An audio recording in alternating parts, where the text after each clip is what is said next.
যারা নিজেদের আন্তরিকতা ভালোবাসা বোঝে না যে কোথায় দিতে হবে, কোথায় তাদের স্বার্থ, কোথায় তাদের স্বার্থের বাইরে থাকতে হবে, সেটাই যারা বোঝে না, তাদের তো উপদেষ্টার পদেই থাকা উচিত না।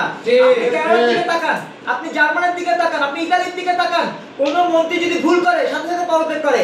অথচ এত বড় রাঘব বোয়াল, এত বড় নির্লজ্জ রাঘব বোয়াল যে পদত্যাগ তো দূরের কথা, ফেসবুকে স্ট্যাটাস দেয় আমি মনে করছি এটা যেহেতু প্রচার হয়েছে সেহেতু আমার ক্ষমা চাওয়া উচিত। এত বেলজ্জা, এত বেলজ্জা এরা।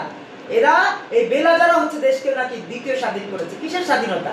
একটা আন্দোলন করেছে, সেই আন্দোলনটা একটা সরকারের পতন এনেছে, সেই সরকারটা ফ্যাসিস্ট প্রতিষ্ঠা করেছে, ফ্যাসিজম প্রতিষ্ঠা করেছে, সেই সরকারের পতনে সেটার পক্ষে আমরাও কথা বলেছি বিভিন্ন সময়।